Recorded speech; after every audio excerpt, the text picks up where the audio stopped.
દોસ્તો, મારી ગુજ્જુની મોજ ચેનલમાં આપનું સ્વાગત છે। આજના વિડીયોમાં આપણે વાત કરવા જઈ રહ્યા છીએ કે ઠાકોર ફેમિલીના આંગણે આજે આવ્યા છે ઘણા બધા મહેમાનો।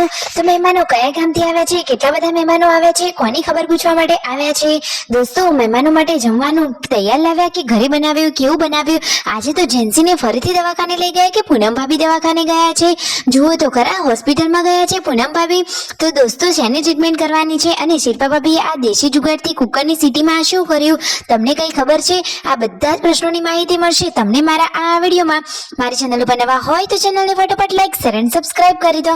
Full video in life of Thakor channel દોસ્તો, ફૂલ વિડીયોની લિંક ડિસ્ક્રિપ્શનમાં મૂકેલી છે, ત્યાં જઈ તમે આખો વિડીયો વોચ કરી શકો છો। આવી ટૂંકી ટચુકડી લાઈવ લેટેસ્ટ ટ્રેન્ડિંગ માહિતી મેળવવા માટે કરી દો મારી ચેનલને ફટાફટ સબસ્ક્રાઇબ। તો ચાલો દોસ્તો, વધારે રાહ ન જોતા આપણી વિડીયોની શરૂઆત કરી દઈએ છીએ। તમે વિડીયોમાં લાઈવ નિહાળી રહ્યા છો કે આ રોટલીનું આજે ચેકિંગ થઈ રહ્યું છે। આજે તો આવવાના છે મહેમાનો શિલ્પા ભાભી અને પાર્વતી ભાભીના પિયરથી। તો જુઓ, રણજીતભાઈ કહે છે કે પિયરના લોકો માટે સરસ મજાની કોણી કોણી માખણ જેવી રોટલીઓ બનાવી છે અને ઘરના લોકો માટે કેમ કડક રોટલીઓ?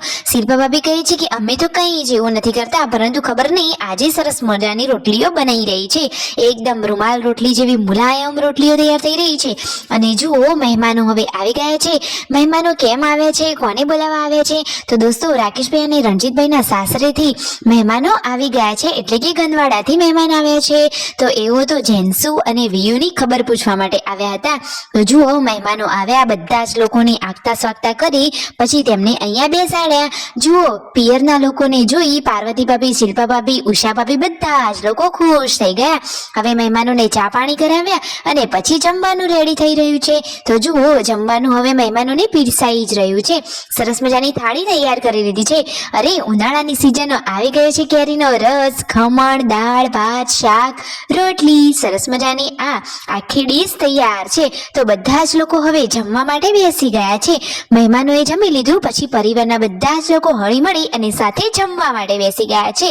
તમે વિડીયોમાં લાઈવ નિહાળી રહ્યા છો। અને દોસ્તો, જુઓ, હવે મહેમાનોને તો સાંજે ઘરે જવાનો ટાઈમ પણ થઈ ગયો। તો પછી તેમના ત્યાં જે વ્યવહાર થતો હોય એ રીતના બધો વ્યવહાર ને બધું કરી ફાઇનલી હવે તેઓ ત્યાંથી વિદાય લઈ રહ્યા છે। દોસ્તો, સાંજના ટાઈમે આજે તો જોરદાર પવન સાથે તોફાની વાવાઝોડું આવી રહ્યું છે। જુઓ તો ખરા કે પવન તો ચાલુ થઈ જ ગયો છે અને મિતાંશ તો તેના નાની માના ખોળામાં કેવો બેસી ગયો છે। પછી ફાઇનલી આજે તો મહેમાનો ગાડીમાં બેસી તેમના ઘરે ગયા અને સાંજે જોરદાર તોફાની વાવાઝોડું ચાલુ થઈ ગયું છે। તમે વિડીયોમાં જુઓ તો ખરા કે આ કોણ દોડી રહ્યું છે? આ પૂનમ ભાભીએ આવી સિચ્યુએશનમાં તેમની તબિયત સાચવવાની છે અને તેઓ આ તોફાની પવનમાં કપડાં લેવા બહાર જઈ રહ્યા છે। તો સંજયભાઈ તો તેમને વઢ્યા એટલે કે બોલ્યા અને એ સાચી વાત છે। હા, સાચી વાત ને દોસ્તો, તમને સાચી લાગી કે નહીં? અને પછી આજે સાંજે તેઓ વિસનગર હોસ્પિટલે આવ્યા, કોને લઈને? તો જેન્સુને અછબડા થયા છે તો ડોક્ટરને બતાવવા માટે આવી ગયા છે પૂનમ ભાભી, સંજયભાઈ અને જેન્સુ તો અહીંયા વેઇટ કરી રહ્યા છે। હવે નંબર આવે એટલી જ વાર છે। સાંજના ટાઈમે જોરદાર બહાર તો તોફાની પવન સાથે વરસાદ ચાલુ છે અને તેઓ અહીંયા ડોક્ટર પાસે ટ્રીટમેન્ટ માટે તપાસ કરાવી રહ્યા છે। તો ટ્રીટમેન્ટ કરાવી લીધી છે, ડોક્ટરે કહ્યું નોર્મલ જ છે। પછી પૂનમ ભાભીને અત્યારે ઢોસા ખાવાની બહુ જ ઈચ્છા થઈ હતી। દોસ્તો, આમ તો એમને બહારનું નથી ખાવાનું, પરંતુ સંજયભાઈ કહે છે કે પૂનમ ભાભીની આવી સિચ્યુએશનમાં ઈચ્છા હતી બહારના ઢોસા ખાવાની। તો પૂનમ ભાભીની ઈચ્છા હોય ને સંજયભાઈ પૂરી ના કરે એવું થોડી ને બને।